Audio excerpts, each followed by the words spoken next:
Mouton. Mais Eric, c'est vraiment ce soir avec beaucoup d'émotion que je suis là, que je vais témoigner devant toi, alors que finalement tout au départ de notre relation, rien n'était gagné, si je me souviens bien. Hein, cette histoire, en fait, elle a commencé, c'est une histoire d'homme autour d'une jeune Marie-Agnès. Alors la jeune Marie-Agnès, on l'avait vu tout à l'heure sur la photo, ça serait sympa de remettre la photo avec Eric Marie-Agnès. Et cette Marie-Agnès, en fait, elle était quelques mois auparavant, en fait, entrée dans ma vie en tant que jeune épouse. Et Eric, en fait, j'ai entendu ton premier nom cité, en fait, pour la première fois par Marie-Agnès. Et toi, qui a été l'homme, le formateur, celui qui a formé Marie-Agnès avec ta propre méthode, surtout celle de sortir du cadre.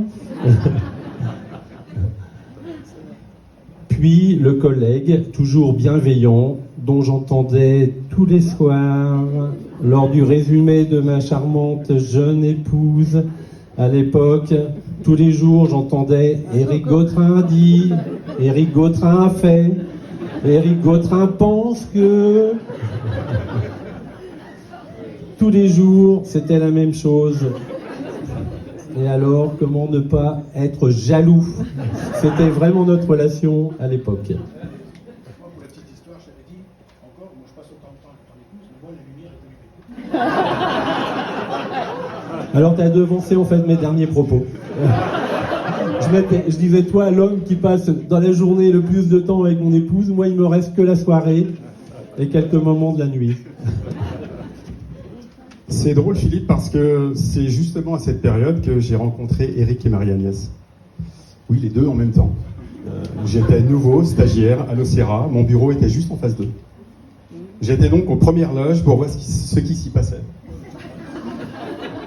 C'est vrai que le style Eric, ça décoiffait pas mal. On pourrait presque dire, ça dénotait. Quand on rentrait dans son bureau, on aurait pu se demander ce qui s'était passé la veille. Un tremblement de terre ? Ou un dégât des eaux, un peu de documents au sol, pas mal étalé sur le bureau, plutôt sous forme de piles, une armoire un peu débordante et rangée plutôt de façon hétéroclite, pas de pot de crayon. Dans le même bureau, face à lui, Marie, plutôt tout aligné, rien ne dépasse, tout doit tenir dans ses tiroirs puisque l'armoire commune a été cannibalisée, et un pot de crayon pour deux. Marie et Eric, en fin de compte, c'était un remake de La Belle et la Bête. Avec un tout petit peu de temps, et en l'absence maladive de timidité d'Eric, on a dû faire connaissance en 3 minutes, et au bout de 5 secondes, il m'a parlé de coronesse disproportionnée, de kangourous qui chantent quand ils sautent, et de coups de pelle sur les belles-mères. Et le tout théâtralisé par des grimaces plus audacieuses les unes que les autres. Quel maître de stage! Quel exemple! La glace était brisée avant même qu'elle n'ait pu prendre. J'étais sous le charme de ce jeune et grand garçon qui ne se prenait pas au sérieux, qui savait tout tourner la dérision et qui ne perdait pas de temps pour aller à l'essentiel. Son mode de travail me fascinait. Il allait en rendez-vous pour établir des prévisionnels technico-économiques, des trucs un peu chiants en fait, parce que c'était dans l'offre de service, et lui, il revenait avec des projets de vie.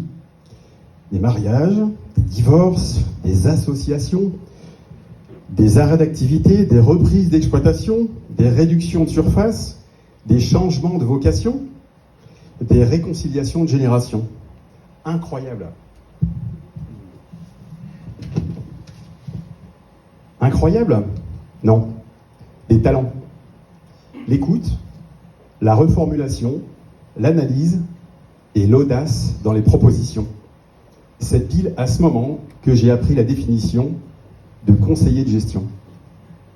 Avec le recul, tu mettais la barre un petit peu haute quand même. Donc Philippe, oui, je comprends ta jalousie. Moi aussi, je voulais être Eric. Un génie dans un corps de Jim Carrey, avec des répliques de bûcherons. C'est vrai, puisque tu parles de bûcheron, je voudrais bien revenir quand même sur ce terme. Je vais y revenir un petit peu plus tard. On m'a demandé de parler aussi de notre carrière, de notre chemin professionnel ensemble. Donc en fait, malgré ma jalousie du départ, très vite disparue, tu es entré au fil du temps dans ma vie professionnelle.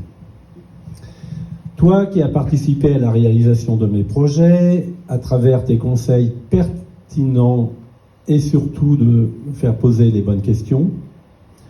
Moi, le perfectionniste, quand j'arrivais à ton rendez-vous, j'avais toujours une certaine pression. Alors j'avais préparé tous les chiffres à la virgule près, les devis, une belle présentation, les tableaux. Tout était rempli dans le tableau, il n'y avait aucun trou. Tout bien aligné, tout était parfait. Seul problème, à la fin du rendez-vous, on n'avait pas du tout regardé la pochette avec tout cela. Tu es celui qui m'a appris qu'en fait l'humain passait avant toute chose. Et comme j'aime à te définir, et comme tu vas certainement l'approuver, toi, l'homme qui travaille à la tronçonneuse, cette brute qui bouscule, qui appuie là où ça fait mal dans les projets, qui botte le cul, et puis par-dessus tout cela, qui n'est pas avare d'une réplique, ces répliques cultes devenues les fameuses gautrinades. J'étais devant cet homme qui se définissait comme le bûcheron. En parlant de bûcheron, si je m'aventurais un peu, je dirais qu'Éric est un virtuose de la greffe. Avec son tact légendaire, c'est lui qui m'a proposé de faire entreprendre et réussir. Je le cite. Séverin, cette formation, t'en as besoin. Elle pourrait t'aider à devenir moins con. Quelle délicatesse dans tes propos. Tu ne savais me parler en fin de compte. En fait, tu connaissais mes manques, mes lacunes, mes forces et mes faiblesses. Mais tu connaissais également celles de tous tes clients. Tu savais ce qui manquerait à un client pour réussir pleinement. Et tu as eu l'audace de faire des greffes. Tu t'es pas emmerdé avec les protocoles, tu as décroché ton téléphone, et puis t'as balancé. C'est vrai, si tu vas seul sur ce projet, tu vas dans le mur. Eric, l'introduction, elle est où dans cette phrase? Tu poursuis. J'en connais des autres, ils ont le même projet que toi, et ils vont se planter comme toi. Mais ils vont se faire casser dans le mur pour des raisons complètement opposées. C'est con, parce que ce qu'il te manque, tu l'as, et ils ont ce qu'il te manque, et tu as ce qu'ils n'ont pas. Pardon. Ton salut, c'est l'association, sinon t'es mort, tu vas te planter. Quelle retenue, quelle délicatesse. En fait, tu me laissais un sacré large éventail de possibilités. C'est là que j'ai compris ta formule, mettre dans l'entonnoir. J'ai osé t'écouter et te faire confiance, et t'es tout bon. La greffe a pris, et elle est solide aujourd'hui. Donc, content de cela, il a fallu que tu recommences plusieurs fois, avec des personnes différentes, sur des projets différents, mais avec la même délicatesse dans les propos. Et je m'y suis recollé plusieurs fois, et puis ça a remarché à chaque fois. Ce modèle de greffe, aujourd'hui, on en parle de plus en plus. Et pas que dans nos métiers. Le modèle est éprouvé aujourd'hui, il fonctionne, mais il doit être proposé seulement par des pros. C'est très audacieux, c'est très couillu, c'est très Eric.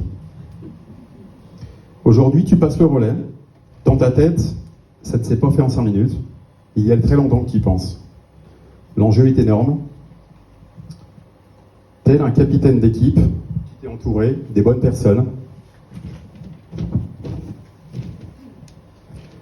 Tu leur as parlé franchement du jeu qui les attendait, les règles sont claires, l'esprit est à la gagne. Maintenant, c'est à eux de faire le jeu. Toi, tu resteras leur source d'inspiration. À la manière d'un athlète qui cache ses médailles par simple pudeur. Eric, après tout ce qu'on passé ensemble sur le chemin professionnel, je crois qu'il est temps pour l'un, mais pour l'autre aussi. Ça approche et on m'aide à y réfléchir. De laisser la place un petit peu à du sang neuf, à de nouvelles méthodes, de nouvelles idées dans un monde qui a changé et qui va de plus en plus vite. J'aime utiliser cette image de la piste d'athlétisme avec l'épreuve du relais. Sur cette piste, tu as parcouru ta partie de chemin. Et aujourd'hui, peut-être que l'on court un peu moins vite ou que l'on s'essouffle un petit peu plus rapidement aussi. Alors, passons vite le relais à l'athlète suivant qui va porter encore plus vite et plus loin tout le travail effectué jusqu'à maintenant. Eric, si on veut faire un petit peu d'analyse, quand on analyse ta course, on peut la définir comme tu aimes tant le dire, elle était toute beauté.